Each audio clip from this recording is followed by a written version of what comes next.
The 2022 Ukrainian Eastern counteroffensive is an ongoing counteroffensive by the armed forces of Ukraine on Russian-occupied Ukrainian territory of Kharkiv Oblast, Donetsk Oblast, and Luhansk Oblast, that was launched on September 6, 2022. Following the launch of the Ukrainian southern counteroffensive in Kherson in late August, Ukrainian forces began a second counteroffensive in early September in Kharkiv Oblast, in the east of the country. As of October 17, 2022, Ukraine had liberated over 500 settlements and 12,000 square kilometers of territory in the Kharkiv region. Background: Russian offensives in the first months of its invasion of Ukraine left large swathes of the Kharkiv Oblast under Russian control, including the key logistical hubs of Izium and Kupiansk. The majority of Kharkiv Oblast remained within Ukrainian control, however, including the city of Kharkiv, where the Russian military continuously bombarded with rocket, artillery, and cluster munition until August. Ukrainian forces held off Russian advances towards Kharkiv, then launched counteroffensives in March and May, pushing the Russians from the outskirts of the city. By June 6, the Russian bombardment of Kharkiv had killed 606 civilians and injured 1,248 according to Amnesty International. The battle lines in the greater Kharkiv Oblast remained largely static over the next few months as Ukrainian and Western military analysts believed Russia lacked the ground forces to renew its offensive.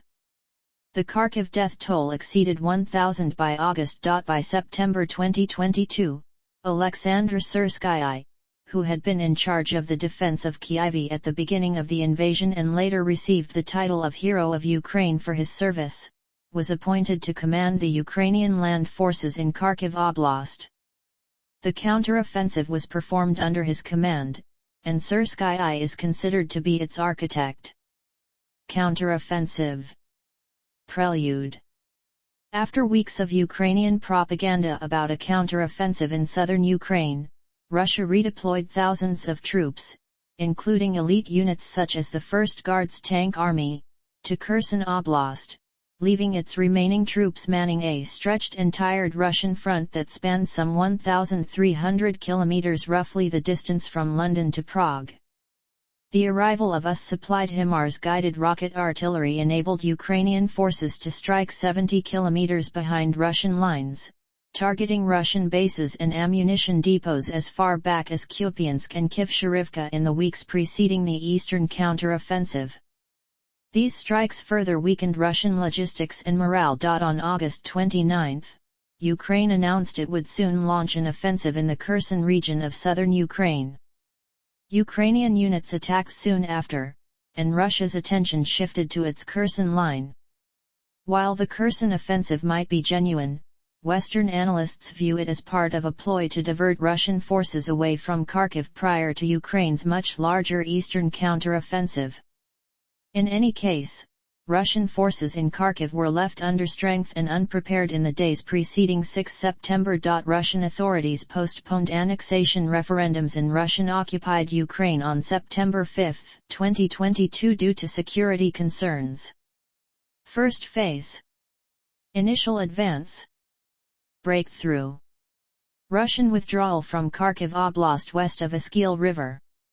Other gains. Second phase. Iskil River advance. Encirclement and liberation of Lyman. Reactions. Inside Russia.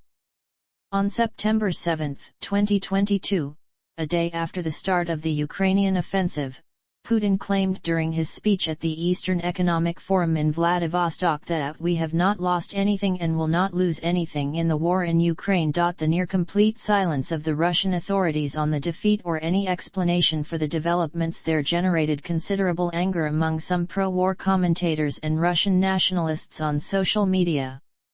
On September 11, some called for President Vladimir Putin to make immediate changes to ensure final victory in the war, with a number of pro-war bloggers calling for mobilization inside Russia. Russian state-funded media later criticized the defeat, with the pro-Kremlin tabloid blaming supply and manpower shortages, poor coordination, and tactical mistakes orchestrated by military officials. The former separatist commander and pro-war military blogger Igor Girkin claimed that firing squad should execute Russian Defense Minister Sergei Shoigu, and he publicly expressed his belief that the war in Ukraine will continue until the complete defeat of Russia. "We have already lost, the rest is just a matter of time." He said that full mobilization in Russia remained the last chance for victory. Pro-Kremlin war journalist Alexander Kotz publicly stated that we need to do something about the system where our leadership doesn't like to talk about bad news, and their subordinates don't want to upset their superiors. While Ukraine was conducting its counteroffensive, Vladimir Putin opened a Ferris wheel in Moscow's VDNKh and celebrated Moscow City Day. War bloggers criticized him for continuing the celebrations. On the evening of September 10, a festive fireworks display took place in Moscow.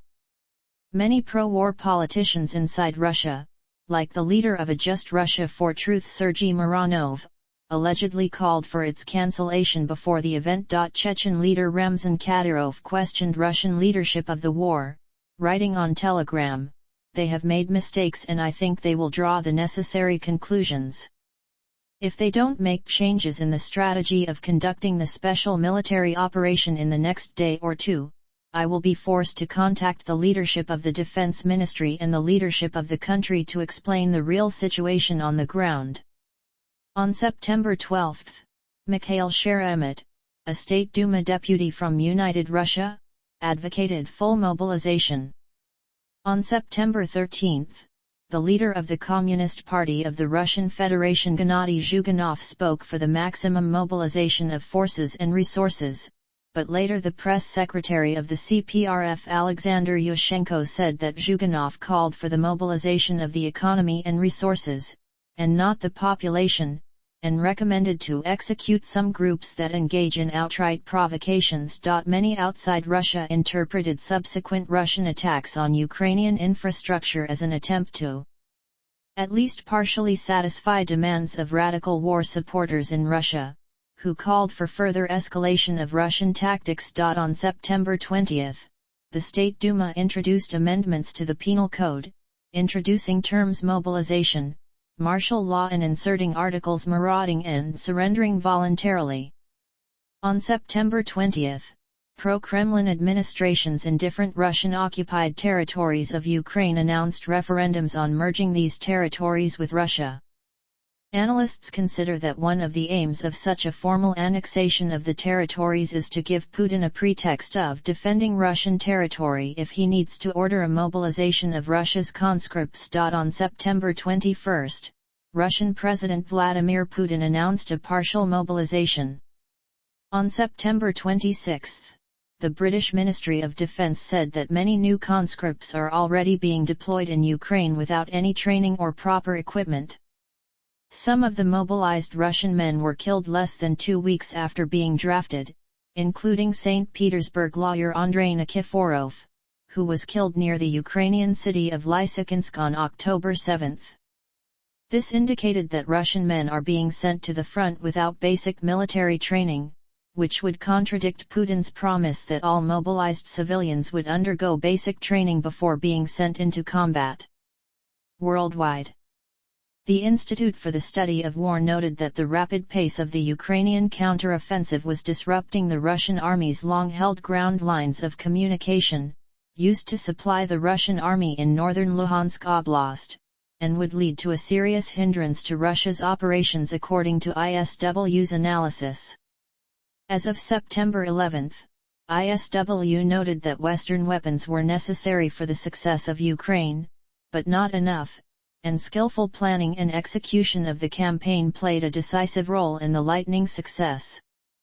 ISW contended that long preparations and the announcement of a counter-offensive in the Kherson region had confused the Russians, leading to a diversion of the Russian army's attention away from the Kharkiv region, where the Ukrainian army subsequently struck. On September 10, representatives of the British Ministry of Defence suggested that the Russian army practically had not defended most of the territories recaptured by Ukraine. Reuters and the BBC called the loss of Izium, which the Russian army had been trying to occupy for over a month at the start of the invasion, a great humiliation for Russian President Vladimir Putin and Moscow's worst defeat since the retreat from Kyiv in March.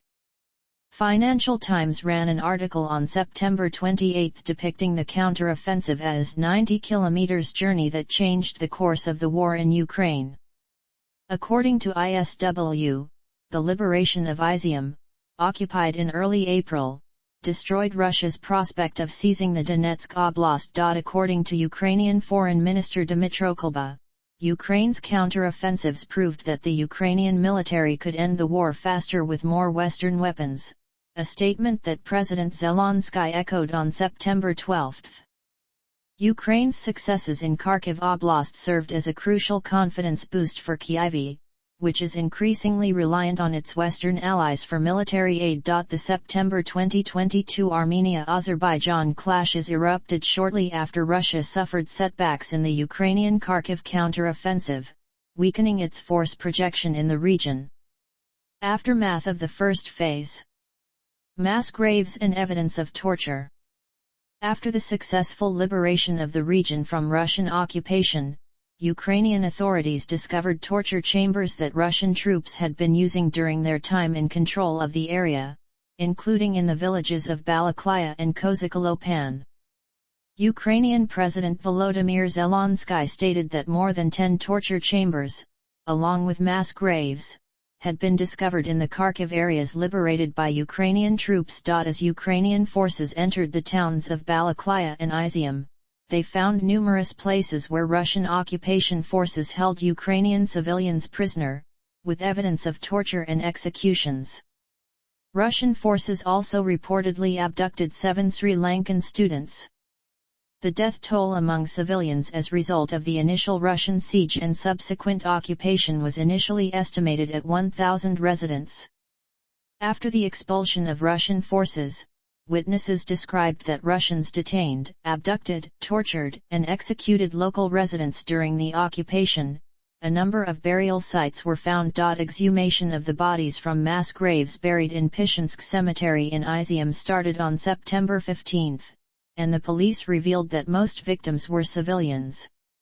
Some bodies of civilians and soldiers had traces of torture, hands tied and rope around their necks, suggesting they were not killed in battle or bombing, but executed as prisoners.